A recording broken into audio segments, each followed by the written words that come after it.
Sigurado na walang dayaan. Bawat boto mabibilang babantayan. Malayang alalan tayo, hatid sa taong bayan. Tulong-tulong sa ligtas na pagboto. Alisin ang pangamba, nakasisiguro pa.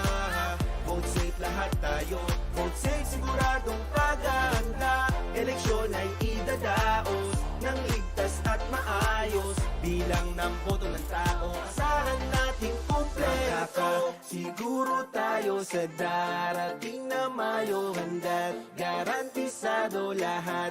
Bilang ng boto, tututukan ang gusto at pantay. Sarado todo pantay, pantay na pagtingin, walang agrabyado. Detayado para sa Pilipino. Malinis na halalan, patas sa lahat ng tao. Bigay todo namin babantayan. Mula botohan hanggang bilangan, vote safe ang mamamayan. Alisin ang pangamba, nakasisiguro pa. Vote safe lahat tayo, vote safe siguradong pag-aanda. Eleksyon ay idadaos ng ligtas at maayos. Bilang ng boto ng tao, asahan natin kompleto. Handa na lahat ng kailangan sa darating na botohan. Luzon, Visayas, Mindanao, vote safe, wag mag-aalangan. Handa namin paglingkuran lahat, bawat mamamayan. Makakaboto ng ligtas, bawat botante, sino man. Isipan natin mapayapa, tamang bilang makikita. Vote safe lahat tayo, vote safe siguradong pag-aanda. Alisin ang pangamba, nakasisiguro pa. Vote safe lahat tayo, vote safe siguradong pag-aanda. Eleksyon ay idadaos ng ligtas at maayos. Bilang ng boto ng tao, asahan natin kompleto.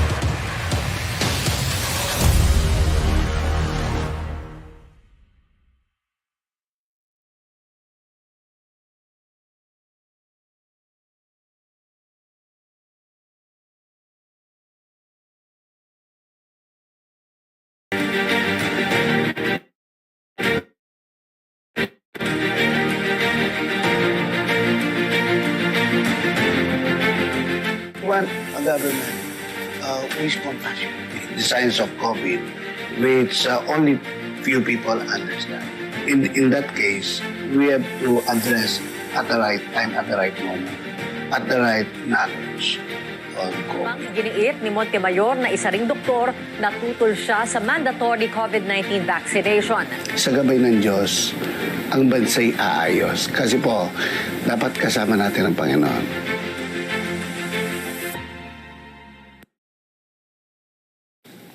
Well, international relations will depend on what kind of situation we are in. For example, in the case of Russia and Ukraine, although they are very, very far from our territory, yet we are affected. How? Oil, the oil price increase, supply logistics, glitches, and there are other factors that that may contribute or may have been affected by the Russian-Ukraine war. Now, I can only describe our relation as we have to be neutral, especially we have no actual military relations. We may have relations with Russia, but that does not necessarily mean we will be on their side. No. because there are a lot of problems or conditions or factors that contributed to their war. And we don't have to side with anybody except our condemnation with the aggressive war of Russia in the United Nations, of which we are part. And of course, in our international negotiation, for example, we will be affected by any engagement or conflict, whether it is in Europe, wherever in the world, in the ASEAN, Asia, East Asia, even Afghanistan. So we cannot isolate ourselves with this. So we have to look first on the condition, situation of the war. There is no need to immediately side with anybody or any country, but we have to look first on the situation, and we have to promote peace. Peace at all costs. Okay? So you have to avoid being a partner with an aggressor. And also, we have to look at the deep things of the situation. The cause of the war, the impact of this. Of course, we all want that peace will govern. Why? Because it affects us all. Because of the gas prices, the supply logistics, glitches, and a lot of factors, our international relations with other countries. Okay? From the last CNN presidential debate, most of you chose the Bureau of Customs as your agency to investigate. First, for corruption, upon winning the 2022 election. With that, what do you think is the extent of the effect of the investigation process to the country's international business and trade conditions? Well, of course, it has an impact, no? Especially with the corruption allegation, not only against customs, but also of which we always engage in trade, in our trade relations with other countries. It affects how we conduct our trade, our business, partnership, with the way we govern our relations mutually with other countries. Of course, it affects us much, especially if the allegation is massive corruption in customs. Okay, so yes, we will do an extensive investigation because not only our international relations but our taxes, which should have and also the custom duties, which have been affected, even the collection, that undermined our sovereignty because taxes lost or even custom duties that were not collected will weaken our foundation as a nation. Okay, number 3, according to statistics, 3,000 to 8,000 nurses leave our country each year on permanent visas. With that, the Philippines face difficulty handling the COVID-19 pandemic due to the scarcity of healthcare workers, especially nurses. If elected, how would you alleviate the growing concern of brain drain in the country's healthcare sectors?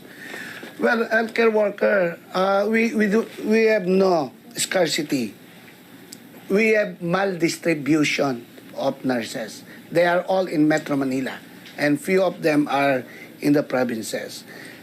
Many, of course, around 100,000 to 150,000 migrated to US, Saudi Arabia, Singapore, Australia, and other countries. But we still have around 200 to 250,000 available nurses. And, well, I will answer your question even though the premise is not actually true. It is maldistribution. It is not scarcity. Okay? How would you alleviate the growing concern of brain drain? Number one, give them a proper motivation. And what is the motivation now? Financial. You know, a lot of nurses, doctors, midwives, dentists, they are going abroad because of lack of financial resources, money. And it is very important for us to address that. At least give them a competitive living wage that they can help their parents, their families, so they can live a better life. Although not that high like Singapore, Singapore is giving these nurses 150 to 250,000, and we are only giving 12,000 to 14,000. It is very serious. That's why this brain drain is the expected result of that kind of condition. Give them the necessary motivation, incentives, and also motivation for growth, professional advancement also. Okay? Doctors also are migrating to Singapore, to Australia, to United States. United States is now offering doctors who haven't even passed the professional license, but they will be distributed to the suburban and the rural areas in the United States. So a lot of negative magnetism is being done by the other countries to attract our healthcare professionals. Maraming salamat po. To God be the glory.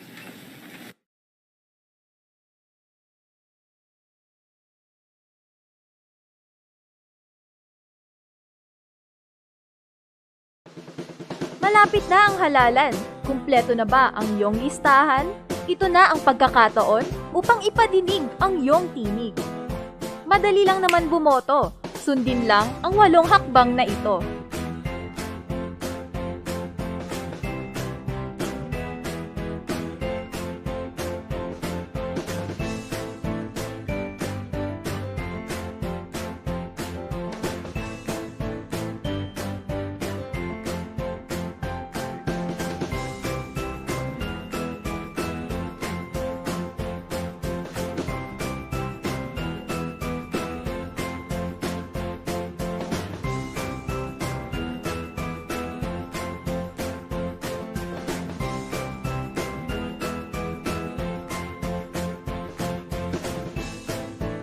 O, di ba? Madali lang bumoto. Mahalaga ang iyong boto para sa nais mong pagbabago. Para sa ligtas na pagboto, sundin lagi ang health and safety protocols.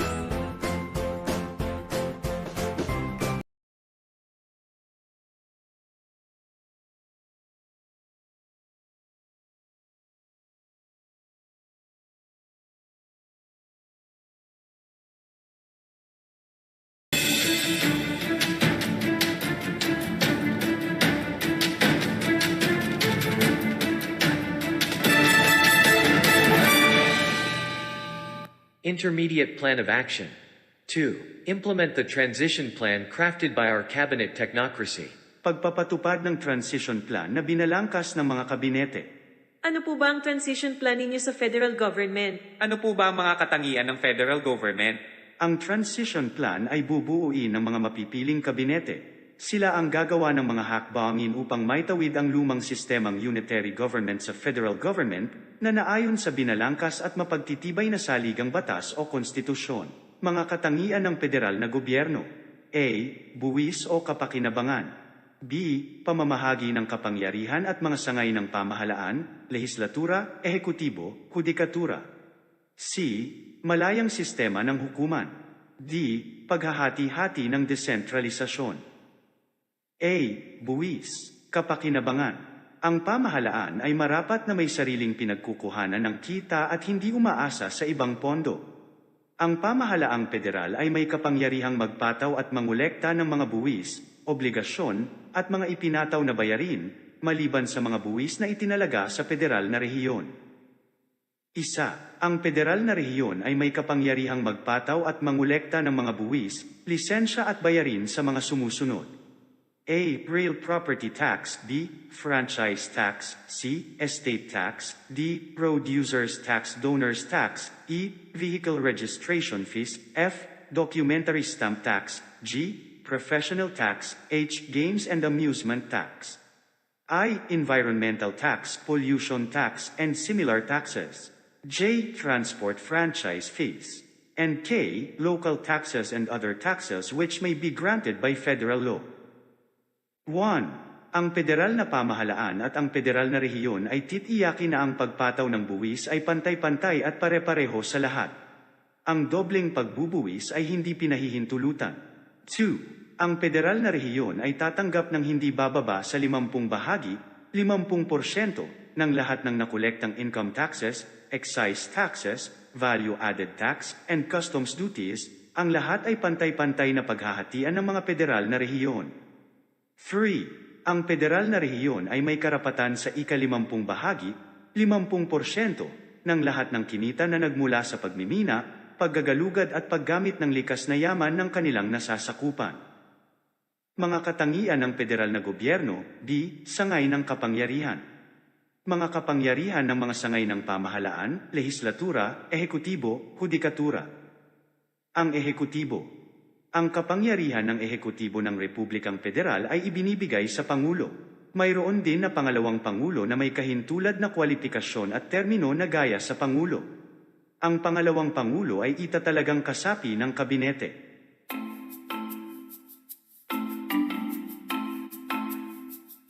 Countries come in all shapes and sizes. They are made up of many different types of people from many different backgrounds. How do we ensure that all these diverse people get sufficient political representation? One solution is a political system called federalism. Only 30 of the world's 195 countries are federations. Yet, together, these 30 countries represent 40% of the world's population. In other words, almost half the world's people are governed under a federal political system. But what exactly is federalism? And why might a country consider adopting a federal system? The answer is that federalism provides a practical way for groups of people who have some things in common, but also some important differences, to live together. They do this by sharing powers over the things they have in common, like international trade, for example. At the same time, these groups maintain some level of self-rule over those things that concern their own interests. For example, education, primary health care, and broadcasting. As a response to these challenges of size and diversity, federalism can take various forms. And since no single country is exactly like another, no federal system is exactly alike either. Nevertheless, federalism does have some distinct defining characteristics which make it different from other forms of decentralization.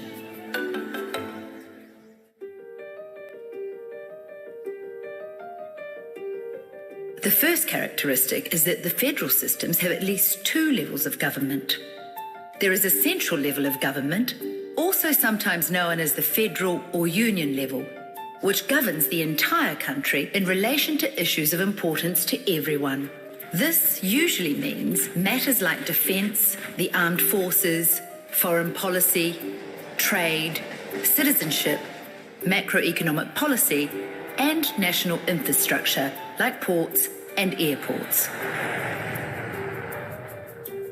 The second level of government operates in the states, regions, provinces, or other entities into which the country is divided. Each of these has control over certain types of policy and legislation, usually of immediate relevance to its own people. This often includes delivery of services such as roads and public health services, and issues of cultural significance, like education and broadcasting. These are, of course, just typical examples. The level of decentralization and the exact distribution of powers and responsibilities varies greatly between federations depending on their needs and circumstances. In some federal systems, there are powers which do not belong exclusively to either level of government, but are shared between them. In India, for example, both the Indian Parliament and the state legislatures can pass laws on criminal justice and social and economic planning. But if there is incompatibility between them, the central level of legislation prevails.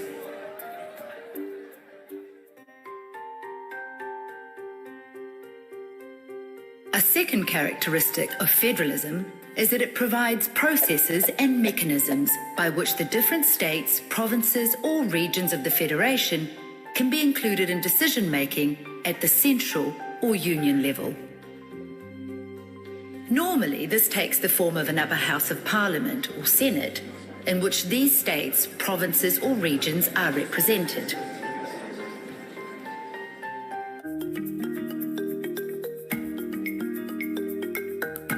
The third characteristic is that in federal systems, the powers and responsibilities of the different levels of government are enshrined in a constitution. This protects the federal agreement from being easily changed. In many federations, the states, regions, or provinces have a veto over constitutional changes, so that neither level of government can unilaterally strip the other of its powers. To protect the federal arrangement, the Constitution needs to include an impartial judicial body, such as a Supreme Court or Constitutional Court, which enforces that agreement in a fair and balanced way. At its heart, federalism is a constitutional agreement that enables different communities of people who live in different territories all live together in one country. This agreement recognizes that the country is better off united, while at the same time protecting the autonomy and rights of its diverse people.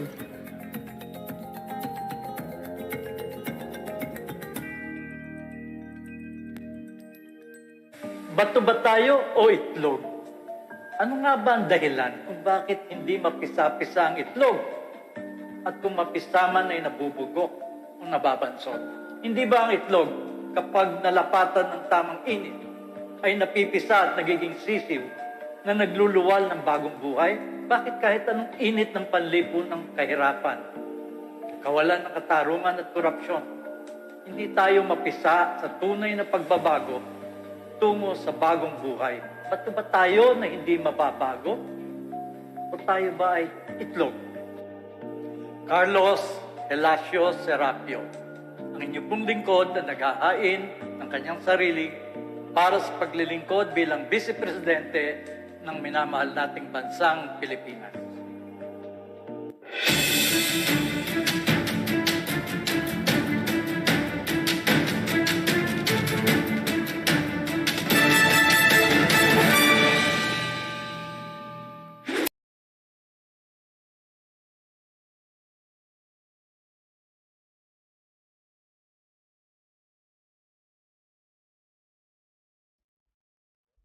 Paano nga ba bumoto gamit ang vote counting machine o VCM? Pagkatapos mapatunayan ng Electoral Board ang iyong pagkakakilanlan, ay iaabot na sa iyo ang secrecy folder, marking pen, at ang iyong balota. Suriin munang maigi ang iyong balota. Siguraduhin na wala itong maraka, punit, o kahit na ano pa mang dumi. Fill upan ang iyong balota gamit ang marking pen. Itiman lamang ang bilog katapat ng iyong napiling kandidato sa bawat posisyon o party list. Tandaan, mahigpit na ipinagbabawal na kuhanan ng litrato ang iyong balota o di kaya ay mag-selfie sa voting area. Pagkatapos bumoto, ipasok ang balota sa vote counting machine o VCM. Lalagyan ng indelible ink ang iyong kanang hintuturo. Suriin ang iyong resibo at ilagay ito sa voter's receipt receptacle box. Ngayon, tapos ka ng bumoto. Para sa ligtas na pagboto, sundin lagi ang health and safety protocols.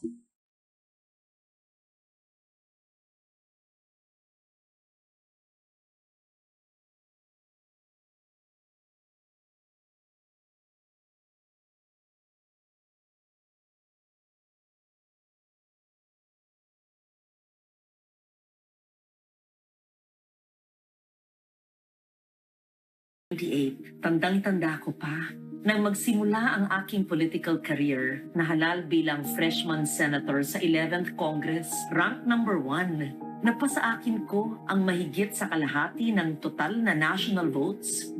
Pinakabatang senator at isa sa 2 natatanging female senators nung panahon na yon. Ngunit ito'y hindi isang posisyon na inihain at ibinigay na lamang sa akin. Pinagpawisan at pinagpaguran ko ang karangalang ito. Mahabang sakripisyo at matagal kong pinaghandaan ang gawaing alam kong para sa akin. Simula pa man ay nais ko ng maglingkod. Taus-puso kong hangad maging isang public servant ang makamit at makapagdulot ng tunay at makabuluhang gawain. At noon pa man ay may mga usapin at issues na matimbang sa aking puso.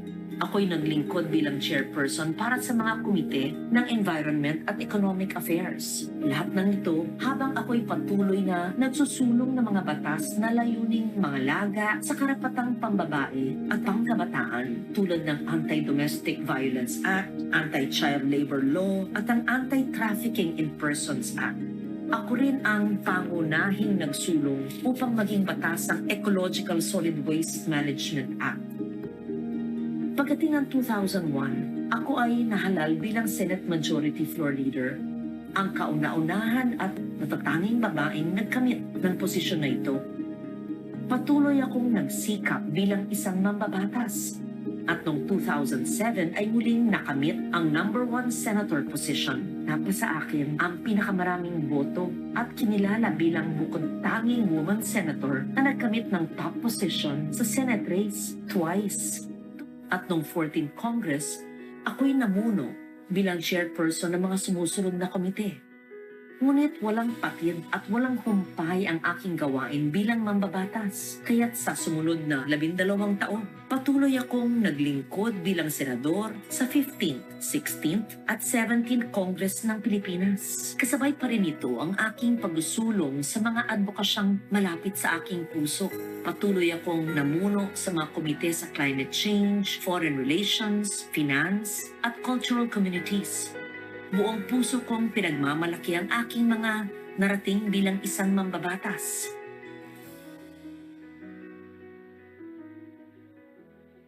Ngunit higit pa sa mga batas na aking sinulong, walang kapagurang pinapagpatuloy ko ang aking mga personal na advokasya.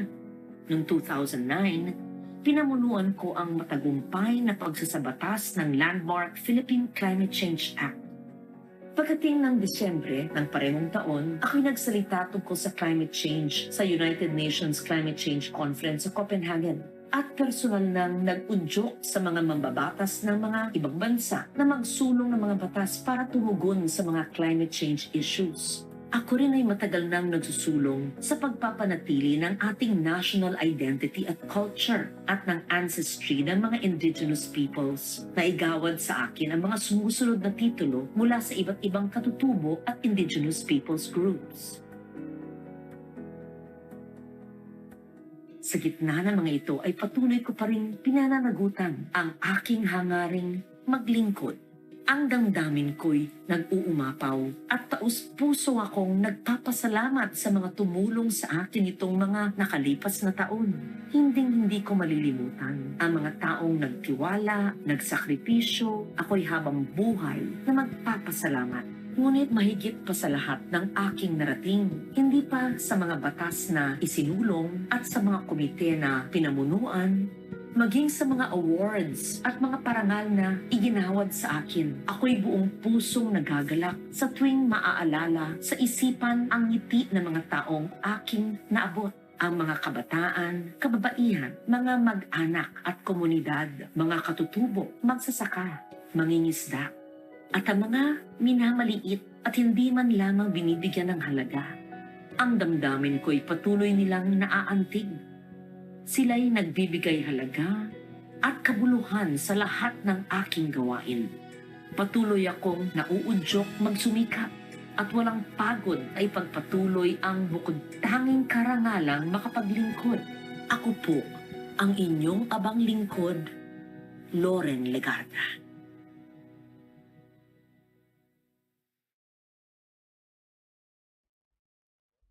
Paano nga ba bumoto gamit ang vote counting machine o VCM? Pagkatapos mapatunayan ng Electoral Board ang iyong pagkakakilanlan, ay iaabot na sa iyo ang secrecy folder, marking pen, at ang iyong balota. Suriin mo ng maigi ang iyong balota. Siguraduhin na wala itong maraka, punit, o kahit na ano pa mang dumi. Fill upan ang iyong balota gamit ang marking pen. Itiman lamang ang bilog katapat ng iyong napiling kandidato sa bawat posisyon o party list. Tandaan, mahigpit na ipinagbabawal na kuhanan ng litrato ang iyong balota o di kaya ay mag-selfie sa voting area. Pagkatapos bumoto, ipasok ang balota sa vote counting machine o VCM. Lalagyan ng indelible ink ang iyong kanang hintuturo. Suriin ang iyong resibo at ilagay ito sa voter's receipt receptacle box. Ngayon, tapos ka ng bumoto. Para sa ligtas na pagboto, sundin lagi ang health and safety protocols.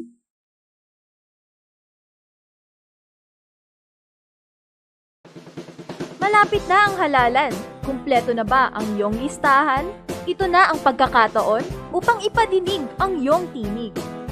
Madali lang naman bumoto. Sundin lang ang 8 hakbang na ito.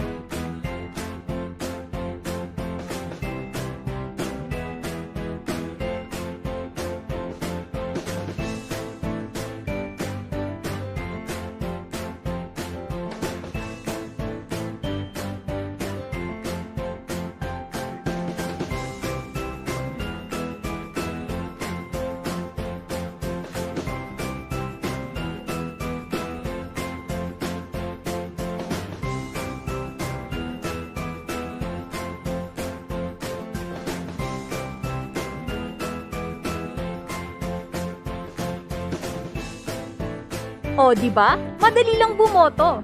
Mahalaga ang iyong boto para sa nais mong pagbabago. Para sa ligtas na pagboto, sundin lagi ang health and safety protocols. Gusto mo bang malaman ang wastong paggamit ng vote counting machine sa darating na halalan? Nais mo rin bang malaman ang proseso ng tamang pagboto? Ang COMELEC ay nagsasagawa ng voters education at VCM demonstration para sa iba't ibang grupo at organisasyon. Maaaring ipadala ang inyong request sa VCM demo at votesafe.ph. 5 araw bago ang nakatakdang aktibidad.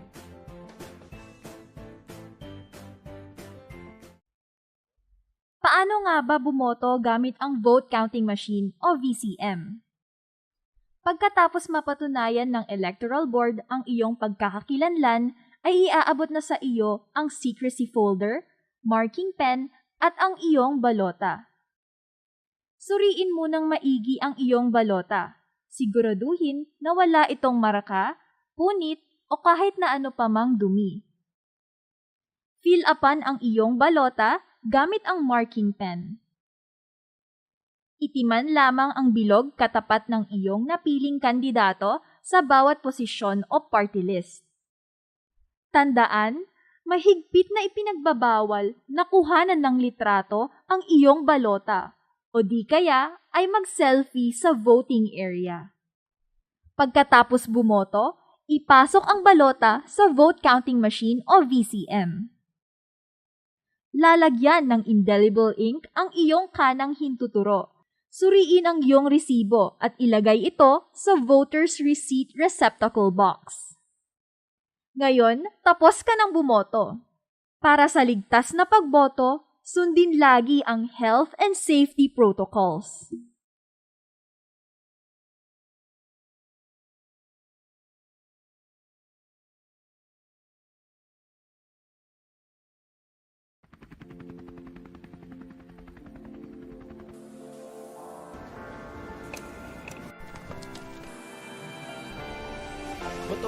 sigurado na walang dayaan.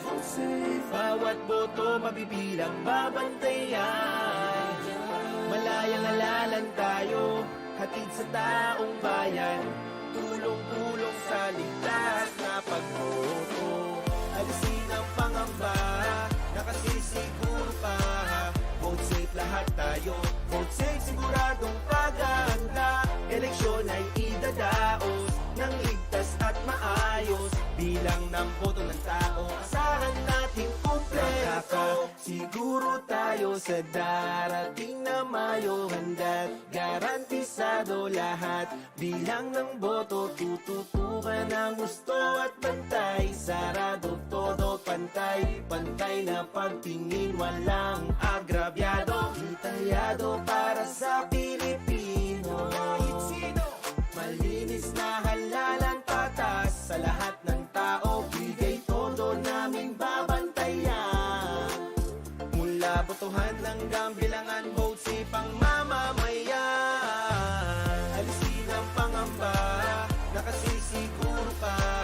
Vote safe lahat tayo, vote safe siguradong pag-aanda. Eleksyon ay idadaos ng ligtas at maayos. Bilang ng boto ng tao, asahan natin kompleto. Handa na lahat ng kailangan sa darating na botohan. Luzon, Visayas, Mindanao, vote safe, wag mag-aalangan. Handa namin paglingkuran lahat, bawat mamamayan. Makakaboto ng likas, bawat botante, sino man. Isipan natin mapayapa, tamang bilang makikita. Vote safe lahat tayo, vote safe siguradong pag-aanda.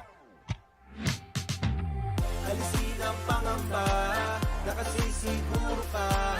Vote safe lahat tayo, vote safe siguradong pag-aanda. Eleksyon ay idadaos ng ligtas at maayos. Bilang ng boto ng tao, asahan natin kumpleto.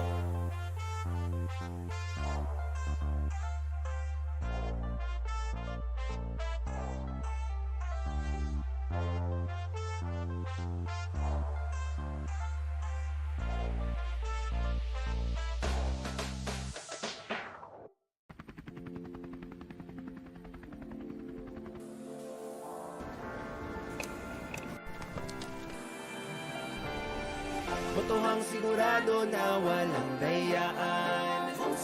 Bawat boto mabibilang babantayan. Malayang alalan tayo, hatid sa taong bayan. Tulong-tulong sa ligtas na pagboto. Alisin ang pangamba, nakasisiguro pa.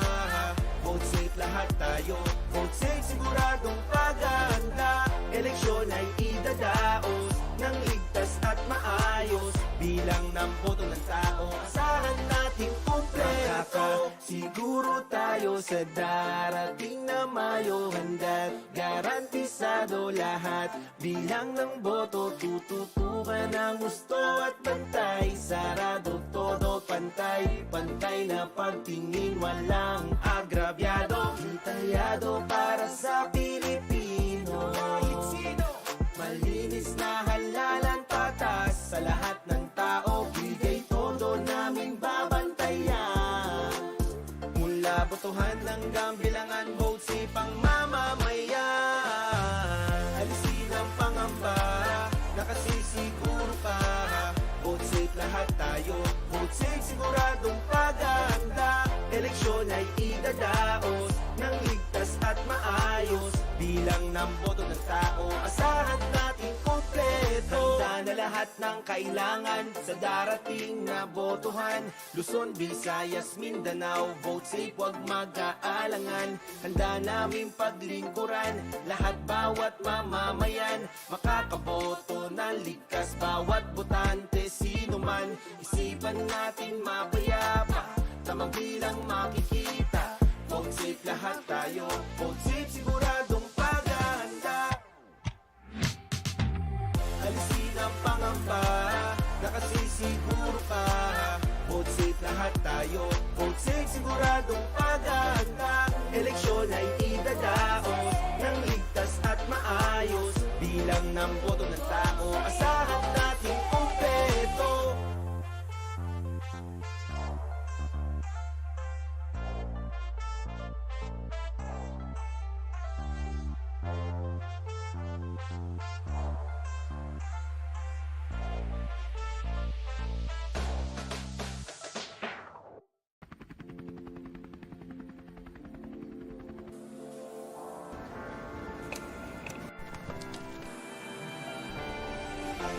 Botohang sigurado na walang dayaan.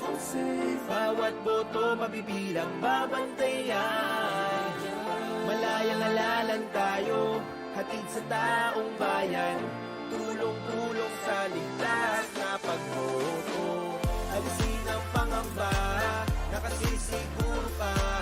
Vote safe lahat tayo, vote safe siguradong paganda. Eleksyon ay idadaos ng ligtas at maayos. Bilang ng boto ng tao, asahan natin kumpleto. Siguro tayo sa darating na Mayo, handa't garantisado lahat. Bilang ng boto, tututukan ang gusto at bantay. Sarado todo pantay, pantay na pagtingin, walang agrabyado. Detayado para sa Pilipino.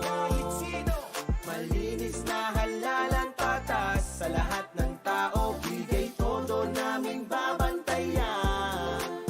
Mula botohan hanggang bilangan, vote safe ang mamamayan. Alisin ang pangamba, nakasisiguro pa. Vote safe lahat tayo, vote safe siguradong paganda. Eleksyon ay idadaos ng ligtas at maayos. Bilang ng boto ng tao, asahan natin kumpleto. Handa na lahat ng kailangan sa darating na botohan. Luzon, Visayas, Mindanao, vote safe, wag mag-aalangan. Handa namin paglingkuran lahat, bawat mamamayan. Makakaboto ng likas, bawat botante, sino man.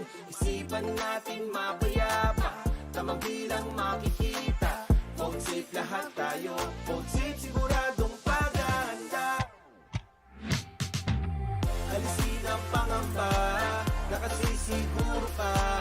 Vote safe lahat tayo, vote safe siguradong paganda. Eleksyon ay idadaos ng ligtas at maayos. Bilang ng boto ng tao, asahan natin kumpleto.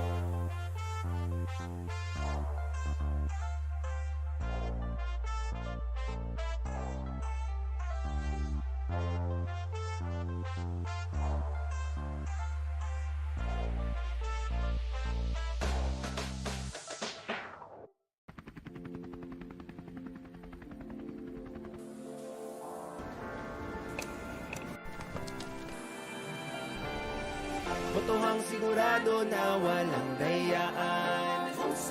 Bawat boto mabibilang babantayan. Malayang alalan tayo, hatid sa taong bayan. Tulong-tulong sa ligtas na pagboto. Alisin ang pangamba, nakasisiguro pa. Vote safe lahat tayo, vote safe siguradong paganda. Eleksyon ay idadaos ng ligtas at maayos. Bilang ng boto ng tao, asahan natin kumpleto. Siguro tayo sa darating na Mayo, handa't garantisado lahat. Bilang ng boto, tututukan ang gusto at bantay. Sarado todo pantay, pantay na pagtingin, walang agrabyado. Detayado para sa Pilipino. Malinis na halalan, patas sa lahat ng tao. Bigay todo namin babantayan. Mula botohan hanggang bilangan, vote safe ang mamamayan. Alisin ang pangamba, nakasisiguro pa. Vote safe lahat tayo, vote safe siguradong paganda. Eleksyon ay idadaos ng ligtas at maayos. Bilang ng boto ng tao, asahan natin kumpleto. Handa na lahat ng kailangan sa darating na botohan. Luzon, Visayas, Mindanao, vote safe, wag mag-aalangan. Handa namin paglingkuran lahat, bawat mamamayan. Makakaboto ng likas, bawat botante, sino man. Isipan natin mapayapa, tamang bilang makikita. Vote safe lahat tayo, vote safe siguradong paganda. Alisin ang pangamba, nakasisiguro pa. Vote safe lahat tayo, vote safe siguradong paganda. Eleksyon ay idadaos ng ligtas at maayos. Bilang ng boto ng tao, asahan natin kumpleto.